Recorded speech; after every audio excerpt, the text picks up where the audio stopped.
Glória a Deus. Amém. Essa palavra veio, eu tenho assim, quando a palavra queima no meu coração, eu sei que é o caminho, né? Aquilo que Deus quer que eu ministre. E ela já tinha queimado, depois de uma ministração, que a pastora teve várias visões durante o culto, e uma delas eram ratos, vários ratos, eram transformados em ouro, ratos de ouro.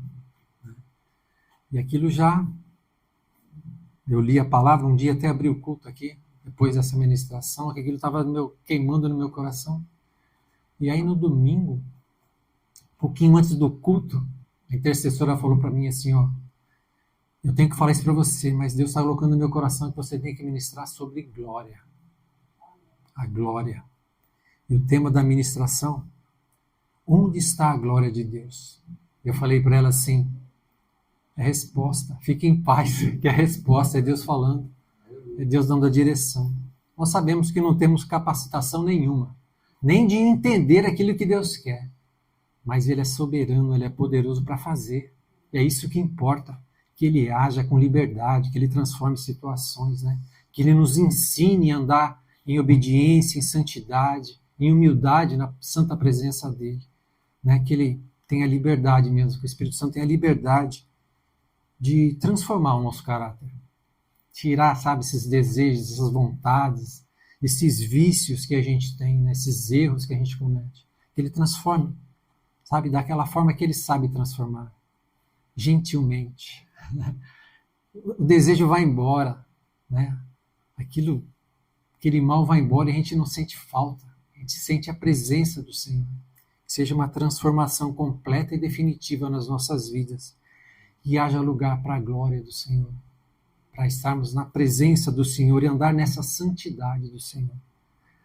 Gostaria de ler o texto, está lá em 1 Salmos, 1 Samuel, de 4, de 12 a 22. Eu vou até ler menos aqui para a gente não tomar muito tempo. E vou ler do 19 ao 22. Estando sua nora, a mulher de Finéias, grávida, e próxima o parto, ouvindo essas novas de que a arca de Deus fora tomada e de que seu sogro e seu marido morreram, encurvou-se e deu à luz, porquanto as dores lhe sobrevieram. Ao expirar, disseram as mulheres que a assistiam, não temas, pois tiveste um filho. Ela, porém, não respondeu e nem fez caso disso. Mas chamou o menino de Icabô, dizendo, foi-se a glória de Israel. Isto ela disse porque a arca de Deus fora tomada e por causa do seu sogro e de seu marido. E falou mais, foi-se a glória de Israel, pois foi tomada a arca de Deus. Amém? Até aqui. Essa passagem, os filisteus se levantaram, né, contra o povo de Deus, contra Israel, e numa primeira batalha, eles tiveram vitória e muitos de Israel morreram. Em torno de uns 5.000 homens morreram. E eles voltaram clamando, né, ao sumo sacerdote, pedindo a presença de Deus na batalha. Então, o que eles fizeram? Eles levaram a arca, os filhos de Eli levaram a arca no campo de batalha. E eles estavam todos empolgados, né? Agora nós vamos vencer porque Deus está aqui, Deus está conosco. Só que eles foram derrotados, né? E a arca de Deus foi levada dali embora. Aqui o texto fala que eles se referem à arca como a glória de Israel, né? A presença de Deus. Eu queria falar antes de a gente entrar mesmo no texto de algumas da palavra glória, né? O que ela significa? Glória pode ser um nome próprio, né? A gente vê mulheres chamando, tem o nome de glória, né? No dicionário quer dizer grandeza, honra, fama que uma pessoa obtém por feitos heróicos ou por suas extraordinárias qualidades. Nós também, cristãos, temos a prática de falar glória, né? Glória a Deus, né? Quando alguém vem com a gente, falar com a gente, isso às vezes acontece, você orou, vocês oraram por tal situação, e a pessoa reverteu, né, aquela luta que a pessoa estava passando, aquela enfermidade, seja que for a situação, né? A pessoa vem agradecer, fala, não, entrega a glória a Deus, porque a honra, a glória é dele, né? E muitas vezes a gente vai usando, né, essa palavra glória, e a palavra em Isaías fala que Deus não doa a minha glória a ninguém. Então a gente tem que ter essa certeza mesmo. A gente ora, a gente intercede, a gente ajuda, mas a glória não é nossa. A glória não é do homem, porque não é o homem quem faz. Independente de quem foi, não é o homem quem faz. Se Deus não quiser fazer, nada acontece. Então, honra e glória ao Senhor, só ao Senhor. Né? Mas vamos falar um pouquinho da glória na palavra de Deus. Lá em Salmos 19:1, diz assim: os céus proclamam a glória de Deus e o firmamento anuncia as obras das suas mãos. A palavra fala que a glória de Deus está na criação. Tudo aquilo que Deus criou glorifica o nome de Deus, né? Deus criou o universo, criou os céus, criou os planetas, criou o sol, criou a terra, né? Criou a natureza toda, os animais, os homens, né? Tudo isso reflete a glória de Deus. Tudo isso foi feito para glória de Deus, não é verdade? Outra coisa que, onde a glória de Deus está, são nos atributos divinos de Deus, né? A onisciência, a onipresença, a onipotência, o amor de Deus, que é algo que a gente não alcança, não entende, né? E pior de tudo, não pratica. Muitas vezes a gente falha, e falha feio, na verdade, né? A sabedoria de Deus, tudo que Ele fez, tudo que Ele faz, né? Da forma que Ele conduz, né, o seu povo, os seus filhos. Então, o caráter perfeito de Deus glorifica-o também, né? Tudo para a glória do Senhor. E é essa glória de Deus, esse caráter de Deus que a gente tem que ir buscando, pedindo para Deus, nos transformando mesmo, né? Para possamos fazer aquilo que glorifica o nome de Deus. Mas vamos falar um pouquinho agora de textos que falam da nuvem da glória de Deus na palavra, né? O que a nuvem representava? Ou nuvem, ou fogo, dependendo da situação. Representava a presença de Deus. Para o povo de Israel, representava a presença de Deus. Existe uma palavra falada Shekinah. Tá? Muitos falam, é a glória de Deus, né? Mas, na verdade, muitas tem louvores, né, com essa palavra hebraica. Só que, na verdade, essa palavra não é bíblica. Ela não está na Bíblia. Ela está num contexto da literatura dos rabinos, os antigos, né, que escreveram sobre essa glória, porque eles viram aquela nuvem, né, e colocaram esse nome. A raiz desse nome fala em habitação. Então, habitação do quê? Habitação da glória de Deus. Às vezes fala, então, é heresia, né? Shekinah é heresia. Não, não é heresia. Não é errado. Porque tem palavras, né, que nem trindade. Trindade também não está na Bíblia. E é um conceito para a gente entender. Né? Então, não está errado, né, de falar da glória. Está falando da glória de Deus, essa Shekinah. E ela deriva da palavra Shakum, que quer dizer habitar. Então, é a habitação de Deus entre os homens. Aquela nuvem, né? Aquela presença de Deus. Só que a palavra que está como glória na Bíblia, no hebraico, é kavod. Kavod não é um conceito abstrato, não é um sentimento, não é uma coisa espiritual, mas refere-se a algo físico, a algo palpável. Frequentemente representa a presença pesada e divina de Deus, que é associada à nuvem ou ao fogo. Lugares que Deus está, na nuvem ou no fogo, na presença de Deus. Então é algo físico, né? No caso, muitas vezes, a nuvem de Deus. Alguns textos com essa palavra. Em Êxodo 16:10, fala assim: quando Arão falava a toda a congregação dos filhos de Israel, olharam para o deserto, e eis que a glória do Senhor apareceu na nuvem. Isso aconteceu logo depois que o povo começou a reclamar. Quero água, quero comida, quero não sei o quê, vamos voltar para o Egito, lá tinha alhos, tinha escravidão, isso eles não falaram, né? Tinha tanta coisa. E aí a nuvem, a glória de Deus aparece numa nuvem no deserto. E aí Moisés vai e escuta a palavra de Deus, ouve o que Deus está falando, e Deus promete mandar o maná e mandar as cordonizes. Alimentar o povo com o pão que desceu do céu e com a carne que eles tanto pediam. Em outro texto, em Êxodo 24, 16, 18, fala assim: e a glória do Senhor pousou sobre o monte Sinai, e a nuvem o cobriu por 6 dias. Ao 7º dia, do meio da nuvem, chamou o Senhor a Moisés. O aspecto da glória do Senhor era como um fogo consumidor no cimo do monte.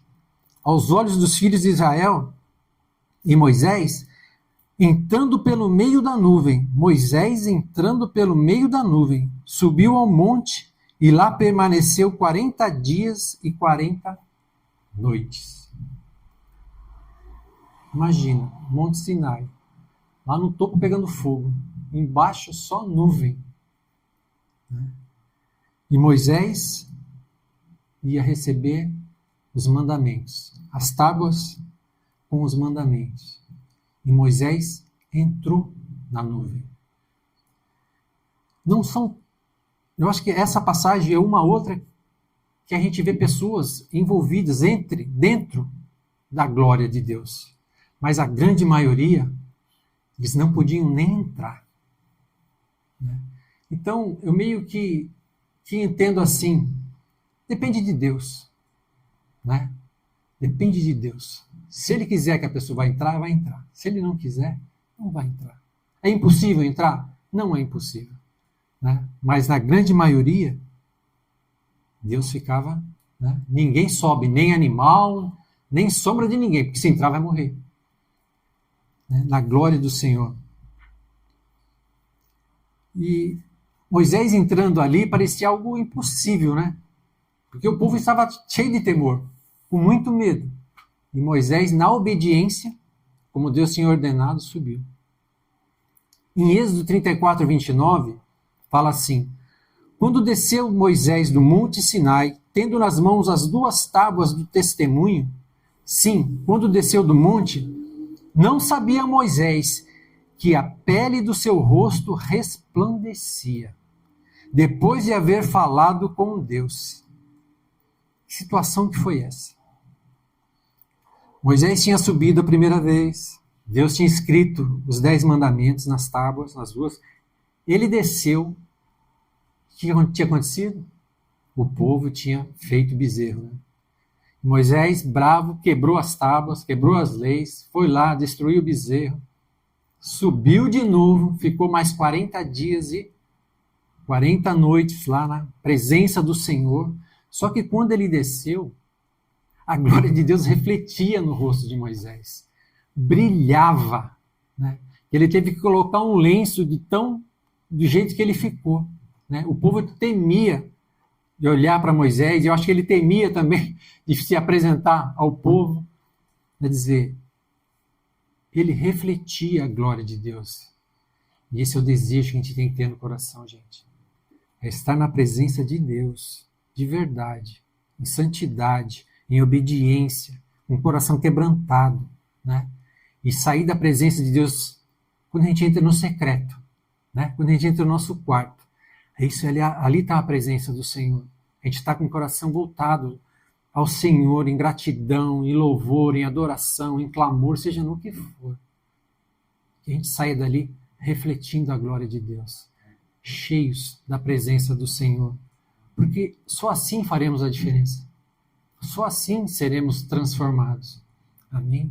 que a gente reflita mesmo essa presença do Senhor, esse caráter do Senhor, as atitudes do Senhor, que os nossos rostos resplandeçam da glória do nosso Deus.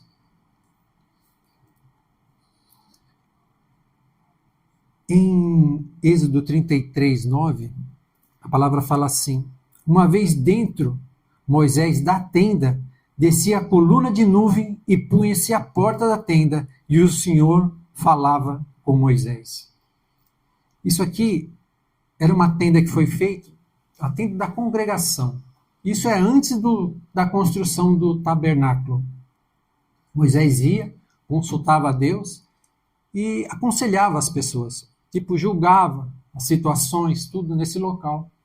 Só que a palavra fala que Moisés passava pelo meio do povo, essa tenda estava fora do arraial, ele passava pelo meio do povo, o povo todo mundo olhando para Moisés, meio com medo, descia, Moisés entrava na tenda, a glória, pum, descia na porta e ninguém mais chegava. Só Moisés lá dentro. E Deus falava com ele. Essa palavra, né? A glória, a nuvem, né? Da presença de Deus. Ali, então, antes do tabernáculo ser construído. Em Êxodo 34, 38, fala da glória de Deus enchendo o tabernáculo. Eu não vou ler todo o texto, depois se vocês quiserem ler. Deus mandou fazer o tabernáculo, né? Moisés obedeceu, o povo obedeceu, levantou as pessoas deram ofertas, o tabernáculo foi erguido, foi levantado.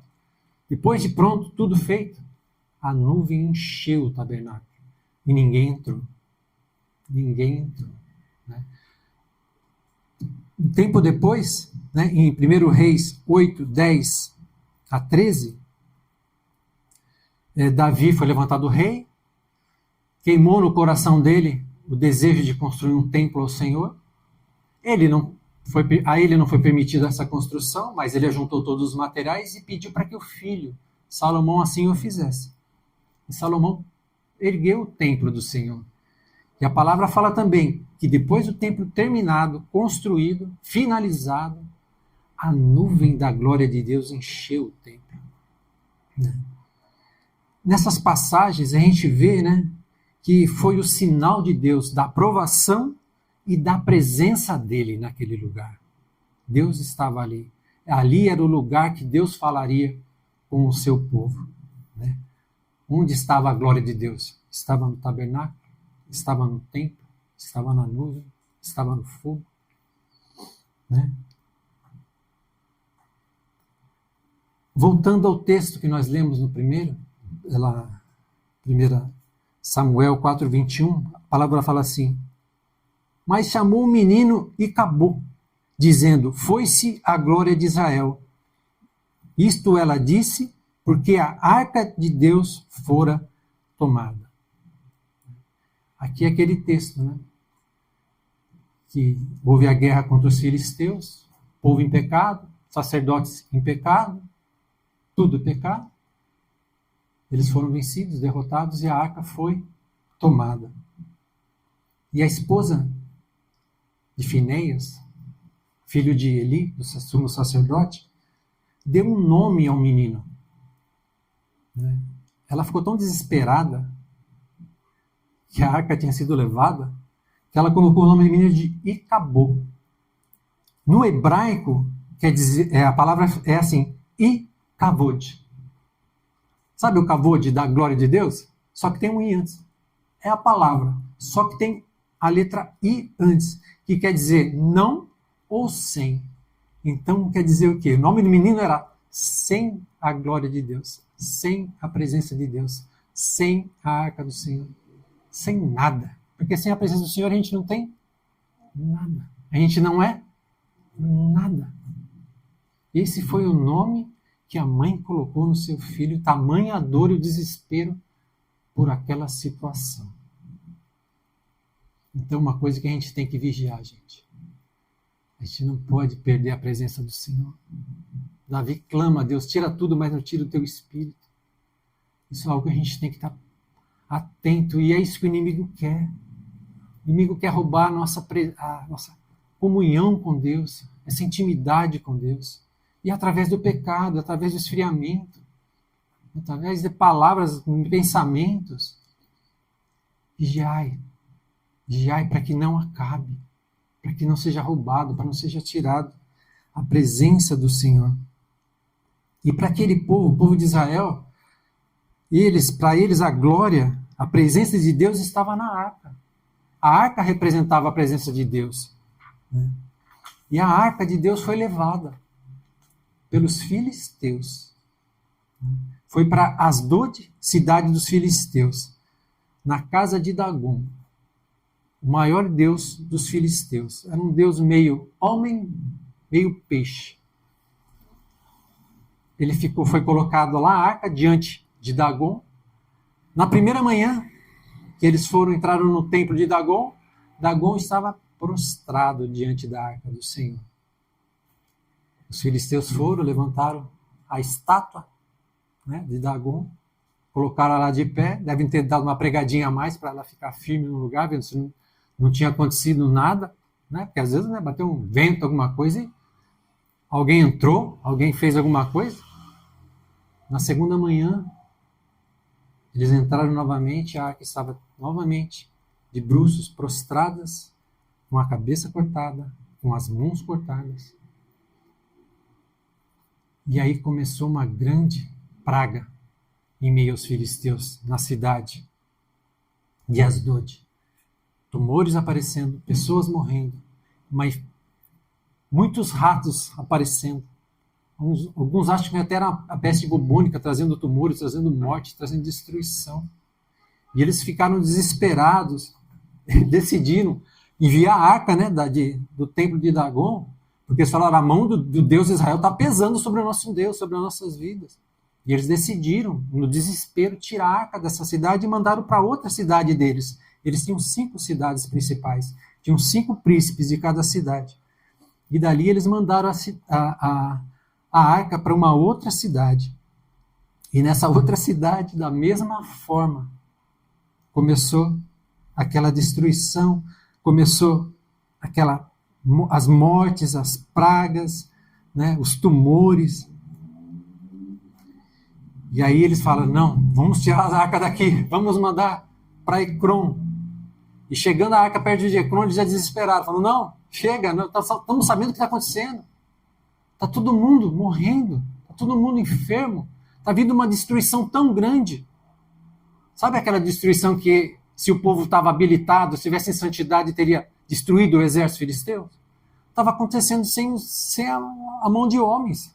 Estava acontecendo pelo poder do nosso Deus. Independente da situação. Que, da mesma forma que independente da situação, que o Senhor tenha misericórdia de nós e destrua todo o mal que ainda tem na gente. Né? De toda ação do inimigo, toda habilitação, mesmo sem a gente merecer. Que o Senhor tenha essa misericórdia e destrua todo o mal. Em nome de Jesus. A arca ficou lá nos filisteus por 7 meses. E eles desesperados, não sabiam mais o que fazer. E aí eles consultaram os magos, consultaram, né, os adivinhos, consultaram todos lá. O que nós vamos fazer com essa arca? Eles, vamos devolver a arca. Vamos devolver, que se a gente devolver a arca, as pragas vão parar, as mortes vão acabar. Né? E aí eles entraram num acordo, deram a direção e resolveram não só entregar a arca, devolver a arca, mas entregar uma oferta pela culpa, por aquilo que eles tinham feito. E aí resolveram fazer 5 tumores de ouro, por causa das enfermidades, e 5 ratos de ouro. Colocaram dentro de um cofre, fizeram um carro novo, uma carroça nova, pegaram 2 vacas, colocaram tudo em cima e falaram assim, se a arca, vamos soltar a arca, vamos soltar a carroça. Se a carroça tomar o caminho de Israel, na verdade de Bet-Semes, que é uma cidade, é porque a mão de Deus pesando mesmo. Se ela não for, não é isso, nós estamos imaginando coisas. Só que as vacas foram para Israel. Foram para Israel. Então eles tiveram a certeza que foi a mão de Deus mesmo. Né? Foi pelo pecado deles, né? Pela ação deles, que pesou a mão do Senhor. E a gente tem que ter esse entendimento também. Não é porque a gente é filho de Deus, escolhido de Deus, né? Abençoado por Deus, tem os nossos nomes escritos no livro da vida. Se a gente errar, se a gente começar a falhar, se a gente começar a se desviar, então, vigiemos, né, para que estejamos sempre perto da presença do Senhor, agradando ao Senhor. E a arca foi, então, a carroça foi, então, para Bet-Semes. Eles fizeram uma festa. Pegaram a vaca, pegaram o carro, queimaram, fizeram uma oferta a Deus, uma festa, gente. Uma alegria, numa pedra lá que a arca parou, só que 70 foram lá, vamos ver o que tem dentro da arca, vamos mexer aqui. Morreram 70. Né? Ficaram desesperados. Quer dizer, desrespeito, né? Falta de temor. Essas coisas nos destroem. Essas coisas trazem dor nas nossas vidas. A gente tem que vigiar.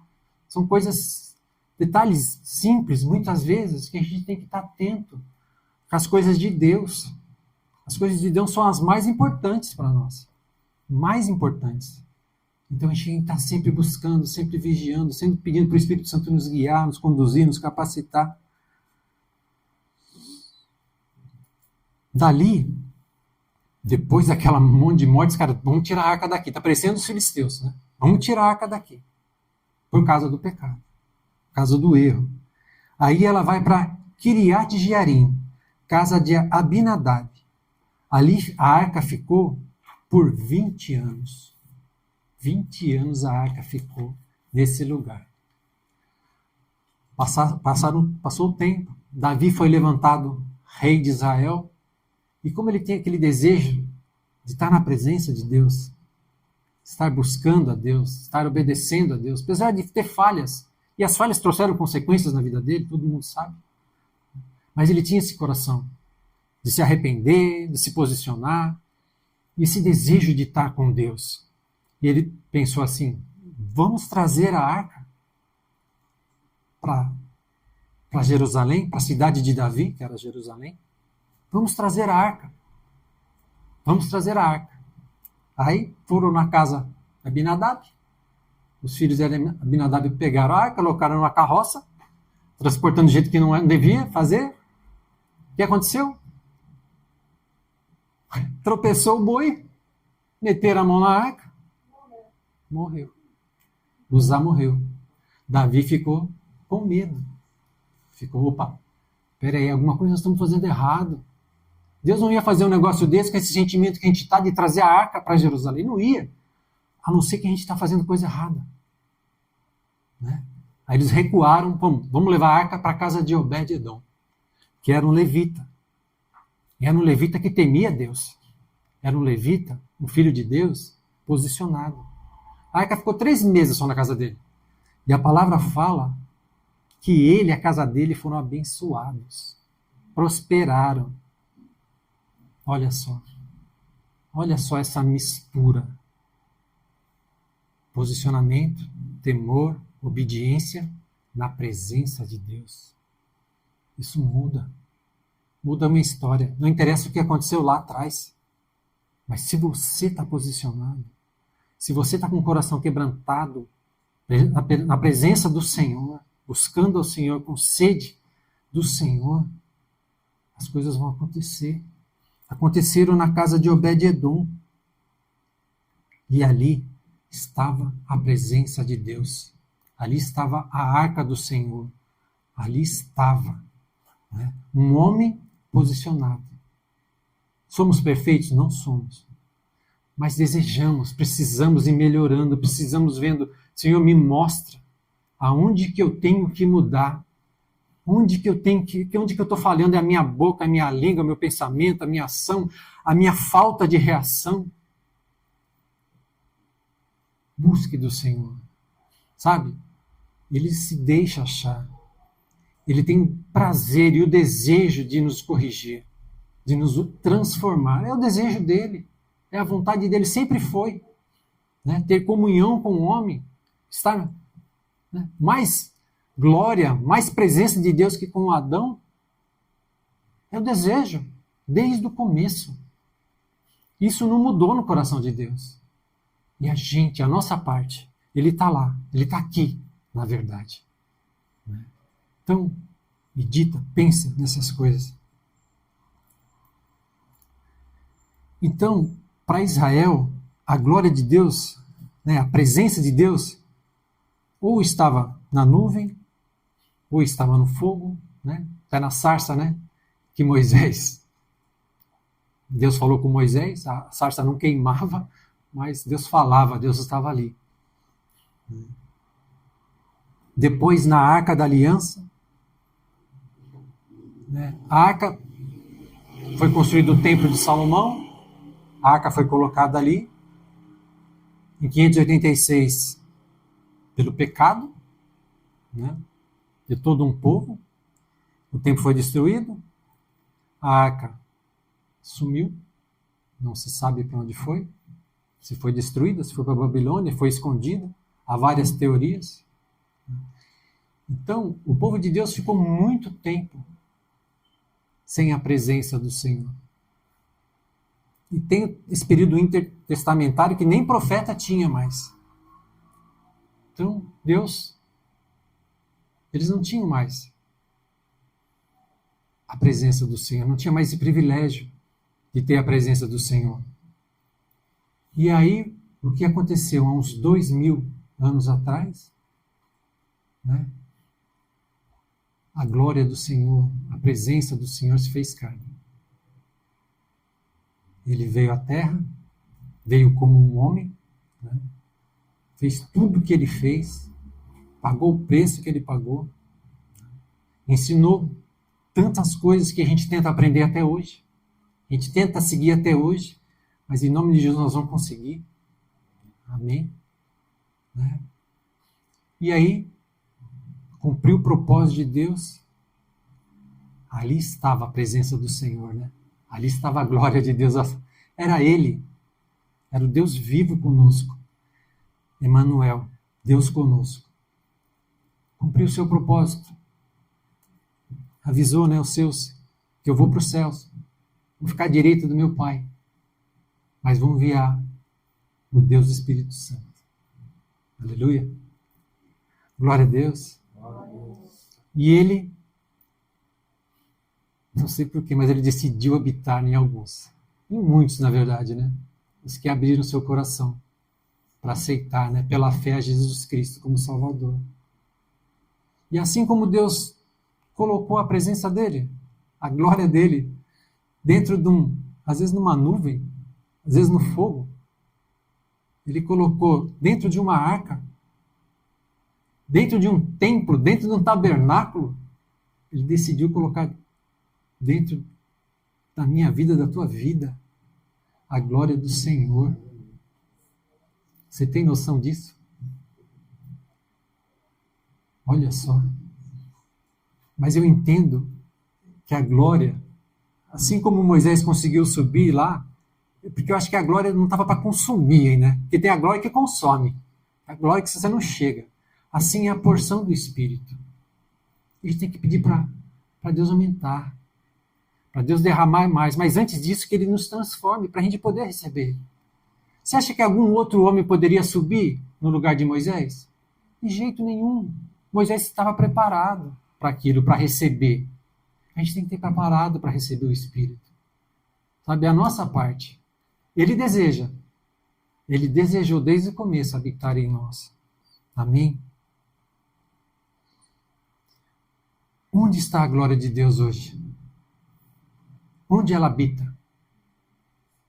Onde? Em nós. Amém? Ela habita em nós. Então vamos orar. Né? Assim, eu não sei exatamente o que Deus quer fazer, que Ele vai fazer com essa palavra. Se Ele vai fazer, é com Deus. Né? Eu sei que essa palavra queimou no meu coração. E eu entendo assim, os ratos foram transformados de algo contaminado, né? Um bicho ladrão, não foi? Não é? Que traz enfermidade, que traz repulsa, em algo precioso, em pedaços de ouro. Que assim Deus faça nas nossas vidas, sabe? Que Ele transforme todas as coisas. Tudo que está, primeiro, tudo que está fora do lugar, tudo que é contaminação, que o Senhor vá transformando, sabe? Nosso caráter, a nossa língua, os nossos pensamentos, as nossas motivações, tudo seja transformado. Que pela graça do Senhor, pela misericórdia do Senhor, Ele nos transforme. Todos nós precisamos de transformação. Mas que as outras coisas também aconteçam. Né? Que a maldição seja transformada em bênção. Né? Que o choro que você tem chorado seja transformado em óleo de alegria, como foi falado na abertura do culto, uma coroa na tua cabeça. Sabe? Onde há luto, que haja ressurreição, que haja vida, que haja festa do Senhor. Que onde há enfermidade, que haja cura. Onde há opressão, que haja a paz do Senhor. Que haja transformação, ratos transformados em ratos de ouro. Que o Senhor nos encha mesmo do Espírito Santo.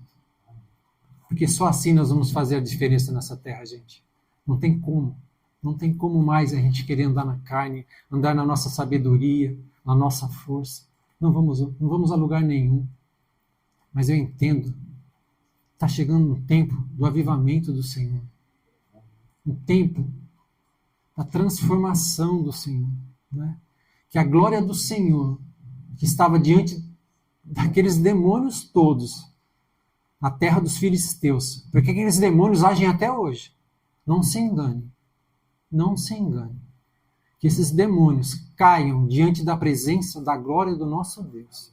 Em nome de Jesus, tudo aquilo que te oprime, tudo aquilo que age contra a tua vida, tua casa, tua família, que caia por terra hoje, em nome de Jesus Cristo.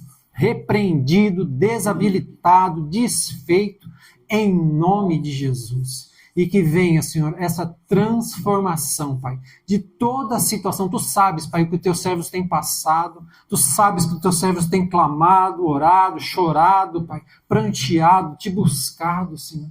Que haja essa transformação, Pai, de todo tipo de maldição em bênçãos que vem dos céus, para que a gente possa, Senhor, glorificar o teu nome. Senhor, assim como houve a restituição, Senhor, da tua presença, da tua glória, a arca foi devolvida a Israel, Senhor. Que a tua presença, Pai, a presença do teu Espírito Santo, o teu avivamento, Senhor, venha de uma porção muito maior que nós pensamos e imaginamos, Pai. Que os teus vasos estejam preparados, Pai, para te receber, para receber uma porção ainda muito maior, uma porção, Pai, que vai nos levantar, como foi no dia de Pentecostes, Pai. Aqueles homens, Pai, incultos, aqueles homens que não tinham preparação nenhuma, foram transformados.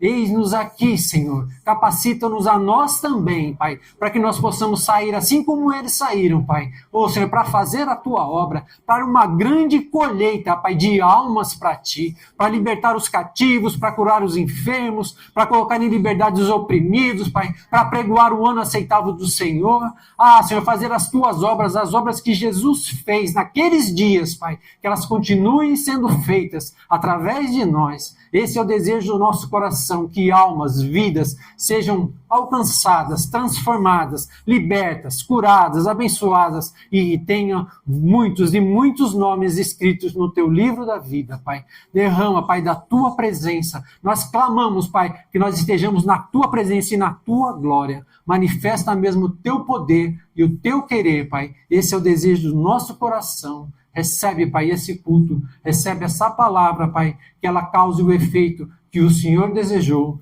em nome de Jesus. Amém. Amém.